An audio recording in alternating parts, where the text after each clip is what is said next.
सत साहेब भगत जियो सभी को राम राम।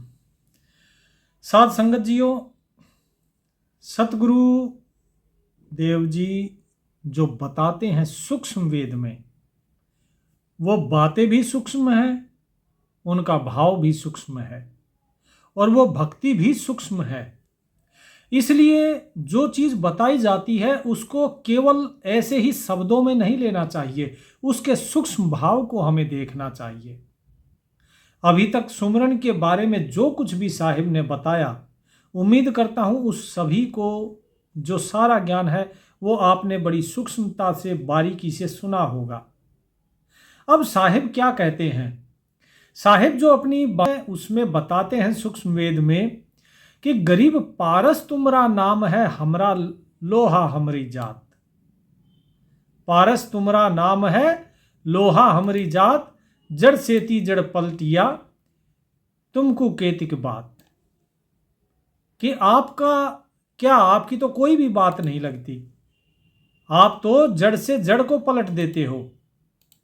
तो यहां पर साहिब यही चीज बता रहे हैं कि हे मेरे मालिक, आप तो क्या हो, सतगुरु के बारे में बता रहे हैं कि सतगुरु पारस स्वरूप होते हैं और जो जीव है वो लोहे के स्वरूप। पारस क्या करता है? जैसे ही लोहे को छूता है तो वो सोना बन जाता है। जड़ सेती जड़ पलटिया, अर्थात जो परमात्मा सतगुरु के रूप में है, जब वो अपना ज्ञान देता है तो सतगुरु जैसे ही अपना ज्ञान देते हैं तो वे जड़ से ही हमें पलट देते हैं। जड़ सेती जड़ पलटिया, जड़ का अर्थात पहले जड़ का क्या अर्थ है कि जो व्यक्ति चेतन की बजाय जो जड़ की पूजा कर रहा था, तो उसकी बुद्धि जो है वो जड़ में लगी हुई थी। और क्या कहा कि उस जड़ बुद्धि को बिल्कुल जड़ से, मूल से ही आपने पलट दिया, उसको चेतन बना दिया। और इससे ज्यादा मैं आपकी क्या बात कहूं, आपकी क्या महिमा कहूं। और अब बात आती है भक्ति की। तो भक्ति के लिए क्या कहते हैं? गरीब बिना भक्ति क्या होती है, ध्रुव को पूछो जाहे। सवा शेर अन पावते अटल राज दिया ताहे। गरीब बिना भक्ति क्या होत है, भावे काशी करवत लेह। मिटे नहीं मन वासना बहु विधि भर्म संदेह। कि बिना भक्ति के क्या होता है, जरा ध्रुव को पूछो, जाओ जाओ पूछो ध्रुव से। भक्ति के कारण ही स्वयं भगवान को उतार लिया उसने। किस लिए? केवल एक सवा शेर अन्न के लिए। उसने सवा शेर अन्न केवल दान दिया और उसके बदले उसे अटल राज मिला। उत्तानपाद का पुत्र था ध्रुव, राजा उत्तानपाद का। और काशी में जाकर देखो कि बिना भक्ति के क्या होता है। कि काशी के अंदर करवत अर्थात शीश कटाया जाता था और ये कहते थे जो काशी में शीश कटाए उसको मोक्ष मिलना पक्का है। इस प्रकार के पाखंड थे। लेकिन साहिब कहते हैं मिटे नहीं मन वासना बहुविधि भर्म संदेह है। तुम्हारे मन में तो ढेरों वासनाएं हैं, जब वे वासनाएं ही नहीं मिटी, अनेकों अनेक बहुत प्रकार के तुम्हारे अंदर भ्रम और संदेह पले हुए हैं। जब तक ये संदेह दूर नहीं होंगे, ये दुविधा दूर नहीं होगी, तो मुक्ति कैसे होगी? तो यही चीज साहिब बता रहे हैं। फिर क्या कहते हैं? गरीब बिना भक्ति बिना क्या होते है, भरम रहा संसार। रत्ती कंचन पाया नहीं, रावण चलती बार। गरीब संग सुदामा संत थे, दालिद्र का दरियाव।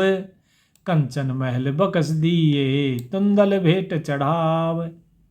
कि भाई बिना भक्ति के ये सारा संसार भटका हुआ है, भ्रम रहा है। ज्ञान जरूर चाहिए लेकिन भक्ति भी चाहिए। बिना भक्ति के क्या होता है? कुछ भी नहीं होता। भक्ति किसको कहा जाता है? जब परमात्मा के प्रति प्रेम हो, विश्वास और समर्पण हो। तो जो लोग ज्ञान मार्ग में हैं उनको भी भक्ति मार्ग पकड़ना पड़ेगा और जो भक्ति मार्ग में है उन्हें ज्ञान मार्ग भी पकड़ना पड़ेगा। केवल एक चीज से मुक्ति नहीं होती, क्योंकि केवल एक भक्ति करके आप दर्शन पा जाओगे साहिब का, लेकिन बिना ज्ञान के मुक्ति कैसे होगी? वो ज्ञान भी तो चाहिए। साहिब यही कहते हैं कि ज्ञानी तो रावण भी था, लेकिन भक्ति नहीं थी। तो क्या हुआ? चलते समय उस रावण को एक रत्ती भर भी सोना नहीं मिला। जो सोने की लंका का राजा था, उस राजा को ही एक रत्ती भर भी सोना नहीं मिला, साथ नहीं ले जा पाया। तो इसीलिए भक्ति करनी चाहिए। ज्ञान आपके अंदर अहंकार पैदा कर सकता है, लेकिन भक्ति आपके अहंकार को मिटा देती है। अब लोग पूछेंगे कि नाम जाप कैसे करें? भक्ति वाला करें कि नाम जाप हम ज्ञान वाला करें? साहिब कहते हैं चाहिए तो दोनों ही। नाम जाप करो, आप भक्ति वाला भी करो, लेकिन उसमें ज्ञान भाव रखो। और जब ज्ञान वाला नाम जाप करो तो उसमें भक्ति भाव रखो। यही है सहज योग। साहिब कहते हैं संग सुदामा संत थे, दालिद्र का दरियाव। कि श्री कृष्ण के साथ कौन रहते थे? सुदामा जी, जो कि बहुत ही दरिद्र थे, मानो दरिद्रता का कोई दरिया हो। लेकिन उनको क्या किया? कंचन महल बकस दिए, तुंदल भेंट चढ़ाओ। उन्होंने दान दिया क्या? चावल भेंट किए। बदले में उन्हें कंचन महल मिले, मतलब सोना चांदी मिला, महल अन्न धन भंडार उनके भर गए, और सुदामा पूरी दे दी उन्हें। लेकिन हुआ क्या? यह सब कुछ भक्ति के कारण हुआ। और क्या हुआ? और देखिए भक्ति के बारे में साहिब किस किस के बारे में बताते हैं। फिर साहिब कहते हैं गरीब 2 कौड़ी का जीव था, सेना जाति गुलाम। भक्ति हेत ग्रह आइया, धर्या स्वरूप हजाम। क्या था? एक नाई था, सेना नाई, जो कि गुलाम था राजा का। तो कहते हैं एक 2 कौड़ी का जीव था, लेकिन उसने भक्ति करी। और भक्ति करी तो भक्ति में ऐसा रम गया कि उसे ध्यान ही नहीं रहा कि राजा के दरबार में जाना है, राजा की दाढ़ी बनानी है, उसके केस काटने हैं। तो भगवान स्वयं उसकी भक्ति से प्रसन्न होकर खुद राजा के पास जाते हैं और उसकी दाढ़ी बनाते हैं, नाई का भेष धर के। तो वही चीज बताई कि भक्ति हेत ग्रह आइया, धर्या स्वरूप हजाम। हजाम का नाई का भेष धारण करके स्वयं परमात्मा आते हैं। तो देखिए यहां पर बताया जा रहा है कि भक्ति को कितना ज्यादा मानते हैं साहिब। ऊपर बताया रावण के बारे में कि रावण ज्ञानी था। तो जब व्यक्ति ज्ञान मार्ग पे चलता है तो उसकी मुक्ति होगी या नहीं होगी, यह बड़ी संशय की बात होती है। क्योंकि जब नाम के बारे में भी आपको बताया गया था तो मैंने आपको यही बताया था कि जब आप ज्ञान मार्ग पे चलेंगे तो आपको प्रथम मंत्र भी चाहिए, आपको फिर सत्य नाम भी चाहिए, आपको सार नाम भी चाहिए, उसके बाद जाके सार शब्द प्रकट होगा। लेकिन जो भक्त होता है वो केवल अपने आप को समर्पित कर देता है कि हे मेरे मालिक, जो वो है वही मैं हूं, जो तू है वही मैं हूं, सो अहम। और मेरा कोई अस्तित्व ही नहीं, तू ही है। और जो मैं से तू हो जाता है वही वास्तव में मुक्त होता है, उसे परमात्मा स्वयं के साथ एक कर लेते हैं। लेकिन अब यहां पे कुछ बातें और भी हैं जो हम आगे करेंगे, जो कि साहिब ने स्पष्ट करी है। पहले इसको देख लेते हैं। क्या कहते हैं? ग्रीवनामा के बीठल भय और कलंदर रूप, गौ जीवाई जगत गुरु पातशाह जा भूप। ग्रीव पीपा को परचा हुआ, मिले भक्त भगवान, सीता सुध साबित रहे द्वारामति निधान। ग्रीव धन्ना भगत की धुन लगी, बीज दिया जिन दान, सूखा खेत हरा हुआ, काकर बोई जान। क्या कहा? कि नामदेव के पास कौन गए? विठल के रूप में गए, कलंदर के रूप में गए, और जगत गुरु ने जो मरी हुई गाय थी उसको जिंदा कर दिया बादशाह के सामने। कबीर साहब जब बादशाह के सामने गए, कबीर साहिब कहते थे कि भाई गऊ को मत मारो, ये माता है, दूध देती है तुम्हें, और तुम अपनी जीव के स्वाद के कारण एक जीव की हत्या कर रहे हो। तो बादशाह के दरबार में गऊ को मार दिया गया था, काट दिया गया था, जो कि आप आगे पारख के अंग में पढ़ेंगे ये सारा प्रसंग। साहिब ने वहां पर उस गऊ को जिंदा कर दिया। साहिब आगे क्या कहते हैं कि पीपा कू परचा हुआ। ये सब किस लिए बता रहे? बोले भक्ति थी, कि भक्ति के कारण नामदेव जी के आगे विठल बन गए वो मालिक, वो कलंदर, और गऊ को जिंदा कर दिया उस साहिब ने बादशाह के सामने कबीर साहिब की लाज रखने के लिए। पीपा को परचा हुआ मिले भक्ति भगवान, कि भगवान भक्ति के कारण ही राजा पीपा को मिले। राजा पीपा का परिचय परमात्मा से हुआ। सीता जो उनकी पत्नी थी वो उनके साथ थी। तो यही चीज साहिब बता रहे हैं कि भक्ति जो है वो हमेशा श्रेष्ठ होती है, क्योंकि भक्ति में अहम नहीं होता। जब तक व्यक्ति के अंदर अहम है, चाहे वो कितना ही नाम सुमरन कर ले, वो कुछ भी कर ले, वो पार नहीं हो सकता। ये अहम ही तो है जिसे त्यागना है। वही सच्ची भक्ति है, जहां मैं की जगह तू हो जाए। फिर क्या कहते हैं कि धन्ना भगत की धुन लगी, बीज दिया दिन दान। धन्ना भगत ने अपना बीज ही दान दे दिया, जिस बीज को वो खेत में बोने वाले थे। लेकिन पत्नी ने कहा था कि बीज किसी को देना नहीं, बोकर आना है। तो सोचा अब क्या करूं?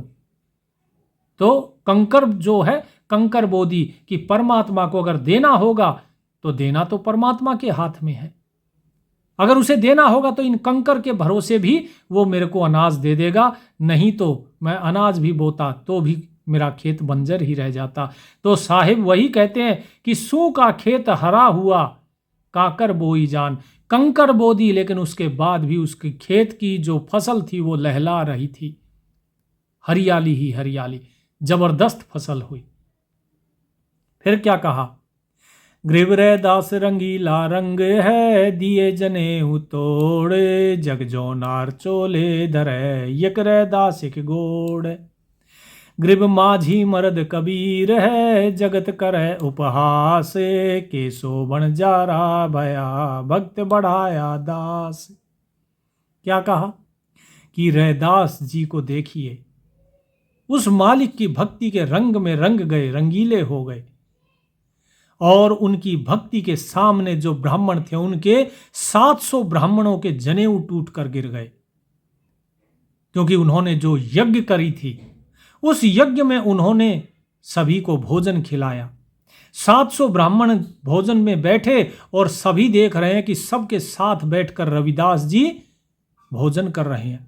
सब अचंभित हो गए, जिसकी तरफ देखे उसी के साथ रविदास जी बैठकर भोजन कर रहे हैं।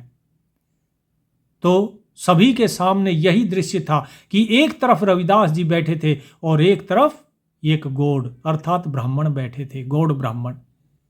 उन 700 गौड़ ब्राह्मणों का जनेऊ उस दिन काशी में टूट गया और 700 के 700 संत रविदास जी के शिष्य बन गए।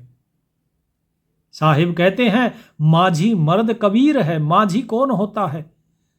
माझी होता है मल्लाह, जो नाव चलाता है, जो पार करता है।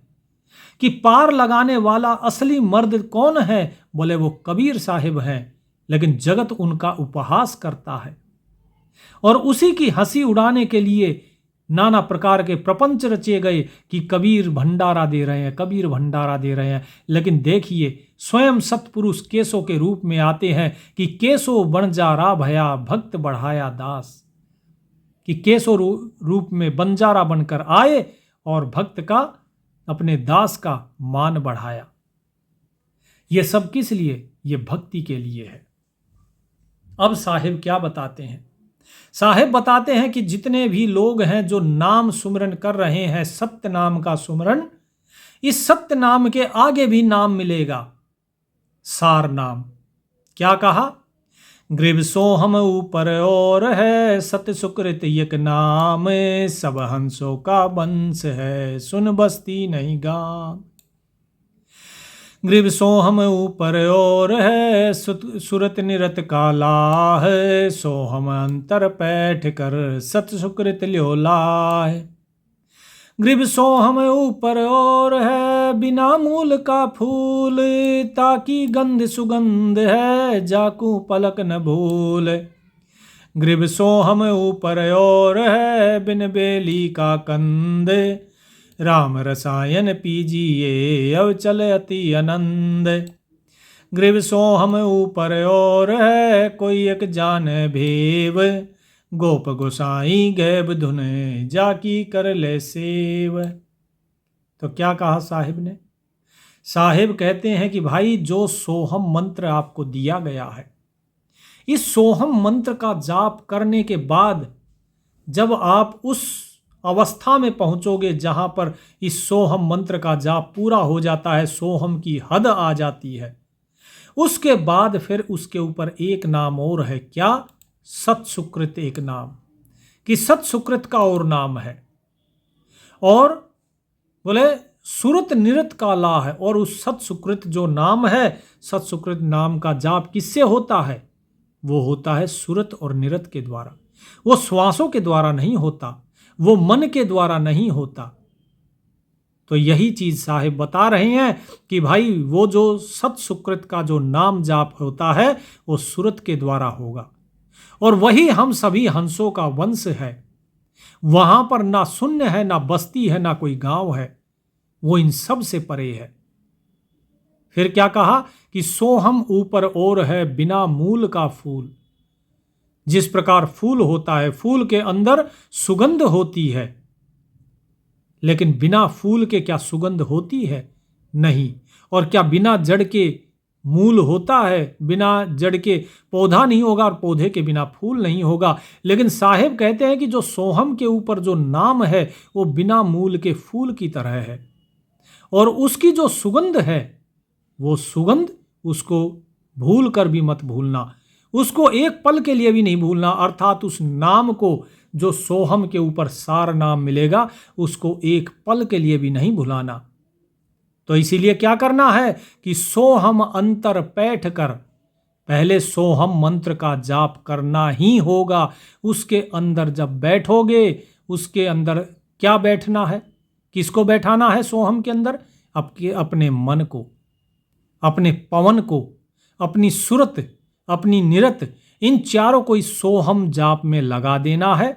इसका जाप 2 अक्षर का जो जाप है, 2 अक्षर का, वो आपको बताया जा चुका है। सत्यनाम के बारे में यहाँ बात हो रही है कि जब उसके पूरे अच्छे से जप लोगे तो उसके बाद सत सुकृत लो लाए, फिर जो है उसके अंदर आपकी लो लगेगी। फिर लो लगानी है वहां, लेकिन पहले इस सोहम की हद तक आपको जाना होगा, उसके बाद वो नाम आएगा। फिर क्या कहा साहिब? कहते हैं सोहम ऊपर होर है, बिन बेली का कंद, राम रसायन पीजिए अविचल अति आनंद। कि बिना बेल के ही वो फल लगा हुआ है। कौन सा फल? वो फल है सोहम के ऊपर का जो सत्सुकृत नाम का। क्या कहा कि उस राम रसायन को पीना है। फिर राम के नाम का जो फल लगा हुआ है, जो सार नाम है, फिर उसका रस पीना है। वो रस बड़ा अविचल है, अर्थात वो कभी खत्म नहीं होता, वो अति आनंद, और उसका जो आनंद है वो बहुत ज्यादा है। क्या कहा? सोहम ऊपर और है, कोई एक जाने भेव। भेव अर्थात भेद, कि सोहम के ऊपर जो नाम है उसका जो भेद है कोई एक बिरला ही जानता है। गोप गोसाई गैब धुन जाकी कर ले सेव। कि जो परमात्मा है, जो गोसाई है, जो गैब धुन आ रही है, अर्थात गैब धुन होती है जो ईश्वरीय आवाज, वो जो धुन आती है जिसे हम कहते हैं सार शब्द, वहां पर सार शब्द प्रकट होगा। फिर कैसे होगा? पहले सतनाम का जाप, सतनाम के बाद फिर आप करेंगे सार नाम का जाप, जो यहां बताया गया, सोहम अंतर पैठ कर सत्सुकृत लो लाए। उसके बाद सार नाम के बाद फिर आपको वो सार शब्द सुनाई देगा और फिर साहिब कहते हैं जा की कर ले सेव, फिर उसकी सेव करो। वहां जब जाओगे तब जो भी आपको दिखता है, जो भी आपको सुनाई देता है, वो शब्द स्वरूपी वो परमात्मा, वही सार शब्द है, वो आपके अंदर प्रकट होगा और उसकी सेवा करो। फिर साहिब क्या कहते हैं, ग्रीव सुरत लगे और मन लगे, लगे निरत धुन ध्यान, चार जुगन की बंदगी एक पलक परवान। कि अगर तुम्हारी सुरत लग जाए, अगर तुम्हारा मन लग जाता है इस नाम में, कौन से नाम में, इस सत्य नाम के सुमरन में, और उसके बाद फिर निरत लग जाए धुन ध्यान, किस में, उस धुन में, वो जो ध्यान आप लगा रहे हो अपने सत्य नाम में, इस सत्य नाम में अगर आपकी मन लग जाए, सुरत लग जाए, निरत लग जाए, आपका ध्यान उसी में लगा रहे, तब आपका जो सुमरन होगा, जो भक्ति होगी, वो चार युगों की बंदगी के समान होगी। एक पलक परवान, यानी आपकी एक पल की जो बंदगी है ऐसी, वो चार युगों की बंदगी के बराबर है। कहने का अर्थ यह है कि यदि एक पल के लिए भी आप अपनी सुरत, निरत, मन और पवन, इनको अपनी सांसों पर ध्यान लगा लेते हो, जो नाम सुमरन कर रहे हो, उस पे अगर ये चारों टिक जाते हैं एक पल के लिए भी, तो चार युगों की जो लोग बंदगी करते हैं, जो जप तप करते हैं, उनके चार युगों का जप तप इस एक पल के समान है। अर्थात एक पल में इतनी ताकत है। जरा सोचिए कि आप दिन में कितनी बार नाम सुमरन करते होंगे, कितनी बार आप जो है सांसें लेते हैं, और जब इतनी बार आप सांस लेते हैं तो उसका कितनी बड़ी महिमा होगी, कितना बड़ा उसकी मतलब महत्व होगा। तो इस चीज को आप स्वयं समझ सकते हैं। फिर साहिब क्या कहते हैं, साहिब कहते हैं ग्रीव सुरत लगे और मन लगे, लगे निरत तिष्ठोर, शंकर बख्शा मेहर कर अमर भई जदगोर। ग्रीव सुरत लगे और मन लगे, लगे निरत तिस्माहे, ये एक पलकता संचर कोट पाप अग जाहे। कि यदि आपकी सुरत लग गई, आपका मन लग गया, आपकी निरत अगर उस ठोर में, उस ठिकाने में लग गई, कौन सा, जो सत्य नाम आपको बताया गया है और जो सार नाम आपको बताया जाएगा, जिसको इस सार नाम और सत्य नाम में जिसकी सुमरन हो गया, जिसकी सुरत निरत मन लग गया, तो समझ लो कि वो लगभग अमर हो गया। जिस प्रकार शंकर ने ये ज्ञान दिया, ये नाम दिया था गौरी को, जिसे गोरा कहते हैं, भवानी कहते हैं, जिसे हम पार्वती कहते हैं, उनको पार्वती जी को ये नाम दिया था और वो अमर हो गई। साहिब कहते हैं यदि एक पल के लिए भी अगर आपकी सुरत, निरत, मन अगर इस सत्य नाम में लग जाती है, तो आपके कोटि पाप अग जाहीं, तो आपके करोड़ों पापों का नाश हो जाता है, करोड़ों पाप एक पल में। तो साहिब कहते हैं इस नाम की बड़ी महिमा है, इसीलिए इस नाम का सुमरन करते रहो, इस नाम को एक पल के लिए भी नहीं भूलना, क्योंकि उस परमात्मा की महिमा का बखान कोई नहीं कर सकता। जब एक पल के नाम सुमरन से अगर आपके करोड़ों पाप अगर कट सकते हैं, तो जरा सोचिए उस परमात्मा की महिमा कितनी होगी स्वयं, जिसका नाम जपने से ही करोड़ों पाप कट जाए। साहिब कहते हैं गरीब अवगत की अवगत कथा, अवगत है सब ख्याल, अवगत सो अवगत मिले कर जोर तब काल। ग्रीब अमर अनुपम आप है और सकल सब खंड, छूछम से छूछम सही पूर्ण पद पर चंड। कि जो अवगत है अर्थात वो परमात्मा है, उसकी कथा भी बड़ी अवगत है, उसकी गति नहीं जानी जा सकती, उसका जो ख्याल है उस ख्याल की गति भी नहीं जानी जा सकती। और जब उस अवगत के साथ हम मिलते हैं, अर्थात जो हमारा सुमरन है वो अवगत हो जाता है। अवगत कब हो जाता है ये सुमरन? ये सुमरन तब अवगत हो जाता है जब सार शब्द की प्राप्ति से पहले जब आपको सार नाम की प्राप्ति होती है तो सत्य नाम और सार नाम ये दोनों मिलके बनते हैं संधि छाप। संधि जो बताई जाती है ना, वो संधि छाप क्या है? संधि छाप जैसे ही दिखती है तो काल उसको हाथ नहीं लगाता। ये संधि छाप होती है सार नाम और सत्य नाम। अभी आपको सत्य नाम मिला होगा, लेकिन जैसे ही सार नाम मिलता है, सार नाम का आप सुमरन करना शुरू कर देते हैं तो वो हो जाती है आपकी संधि छाप। उसके बाद फिर आपको काल भी कुछ नहीं करता। तो क्या कहा? अवगत सो अवगत मिले, कि उस अवगत परमात्मा का नाम जब मिल जाता है और आप उस अवगत से मिल जाते हैं, फिर एक अवगत हो गया आपका सत्य नाम और एक अवगत हो गया आपका सार नाम, कि जब ये दोनों मिल जाते हैं तब कर जोरे तब काल भी हाथ जोड़कर खड़ा हो जाता है। इसीलिए इस सत्य नाम का सुमरन करते रहिए। इस सत्य नाम का सुमरन करने के बाद ही आपको उस सार नाम की प्राप्ति होगी। फिर क्या कहा साहिब ने? अमर अनुपम आप है और सकल सब खंड, कि केवल वो परमात्मा जो है वही है अमर और कोई अमर नहीं। वही अनुपम है, वही स्वयं ही है वो परमात्मा और कोई नहीं। बाकी सब और सकल सब खंड, बाकी सब कुछ खंड हो जाना है, सब कुछ नष्ट हो जाने वाला है।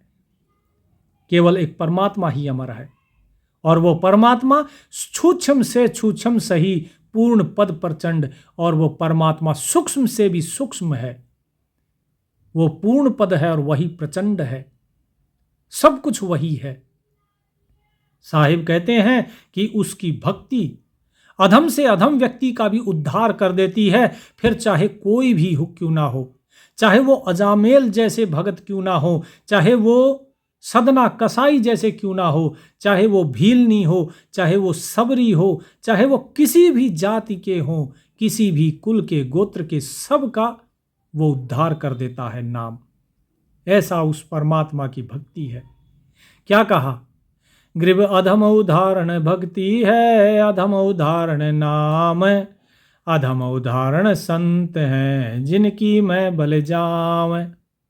ग्रीव गजगणिका और भीलनी सबरी प्रेम सहित, केते पतित उधारिया सतगुरु गावे नेत।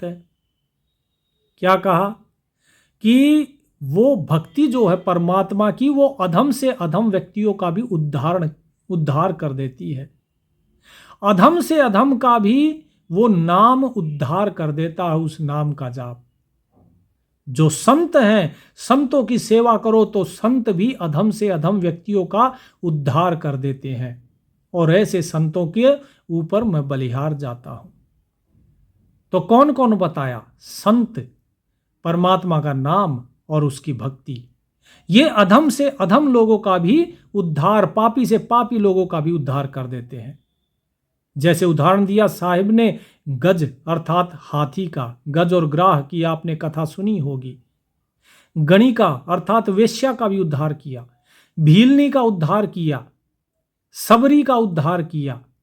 ऐसे पता नहीं कितने पतित हैं जो नीचे कुल में जन्म लेते हैं, जिनके कर्म ओछे थे, जिन्होंने पाप कर्म किए, लेकिन सतगुरु कहते हैं कि सतगुरु गावे नेत, कि सतगुरु की जो महिमा है वो ऐसी है कि उसको गाते गाते थक जाते हैं। इतनों का सतगुरु उद्धार कर चुके हैं। साहिब कहते हैं ग्रीव राम रसायन पीजिए, यो अवसर यो दाव, फिर पीछे पछताएगा चला चली हो जाए। ग्रीव राम रसायन पीजिए, चोखा फूल चवाए, सुन्न सरोवर हंस मन पिया प्रेम अघाय। कि भाई इस राम के रसायन को पियो, इस राम नाम के अमृत को पी लो। यही अवसर है और यही दाव लगा है तुम्हारा, क्योंकि मनुष्य जन्म मिला है। इसके बाद क्या पता मनुष्य जन्म मिले या ना मिले। लोग क्या करते हैं? सुमरन करते हैं। सुमरन करते हैं, सुमरन करते करते उनको नींद आती है, और नींद आती है तो वो सोचते हैं चलो कोई बात नहीं, नींद आ गई, बाद में फिर कर लेंगे, कल कर लेंगे। कल वो फिर करते हैं, फिर बैठते हैं सुमरन में, और फिर उनको नींद आती है, क्योंकि ये तो बाधा है। जो नींद है, जो विक्षेप है, कसाय और रसास्वाद, ये चारों जो हैं ये नाम सुमरन और ध्यान का क्या है? बाधा है।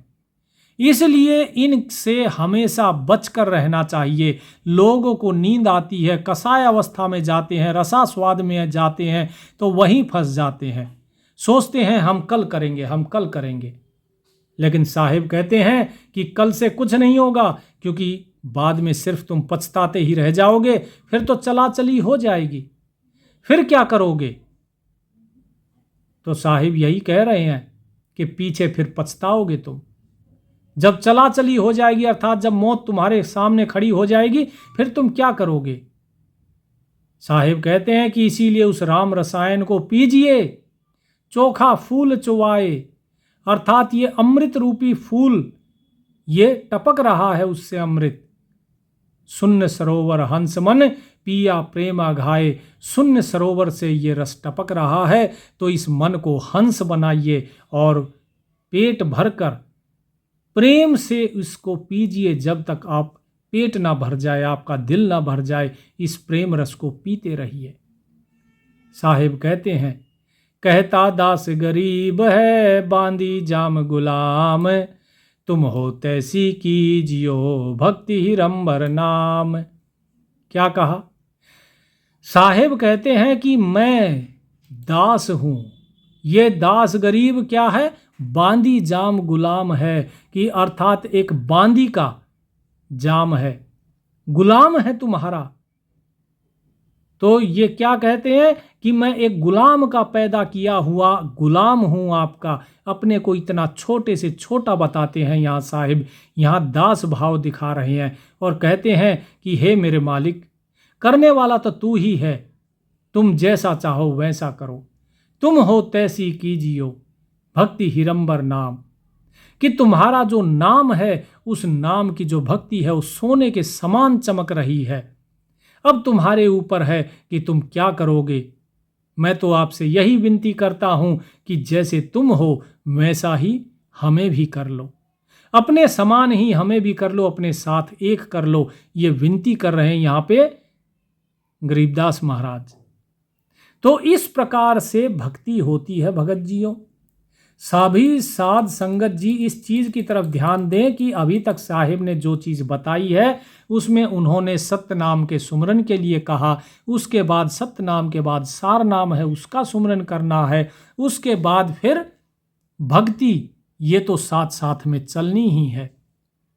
अर्थात नाम सुमरन के साथ उस परमात्मा के अंदर प्रेम भी होना चाहिए, विश्वास भी होना चाहिए, उसकी भक्ति भी होनी चाहिए, और साथ ही साथ क्या बताया अंत में? दास भाव। यहां पे कहीं पर भी महाराज ने ये नहीं कहा है कि मैं कोई बड़ा हूं या किसी तरीके का हूं ना, उन्होंने कहा कि मैं बांदी का पुत्र हूं। तो उन्होंने स्वयं को एक गुलाम का पुत्र बताया और कहा कि मैं भी गुलाम हूं आपका। अब आपकी इच्छा है, आप कैसा रखना चाहते हो, इस दास को अपना गुलाम ही बनाना चाहते हो या अपने साथ एक करना चाहते हो, ये आपके ऊपर है। तो यहां पर सब कुछ साहिब ने परमात्मा पे छोड़ दिया, सब कुछ सतगुरु के अधीन कर दिया।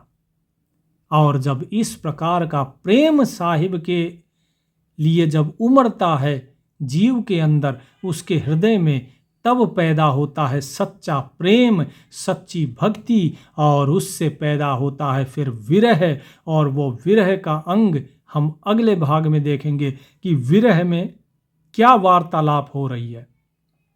विरह के अंदर बिरहे और बिरहन का संवाद है, जिसमें कबीर साहिब बात करेंगे, संवाद कर रहे हैं कबीर साहिब एक बिरहन से। बिरहन कौन है? बिरहन है गरीबदास महाराज, और कबीर साहिब कौन है? वो बिरहा है। उनके साथ बात होगी और क्या भेद का खुलासा होगा वो हम जानेंगे अगले भाग में। तब तक परमात्मा का सुमरन कीजिए। सत साहेब।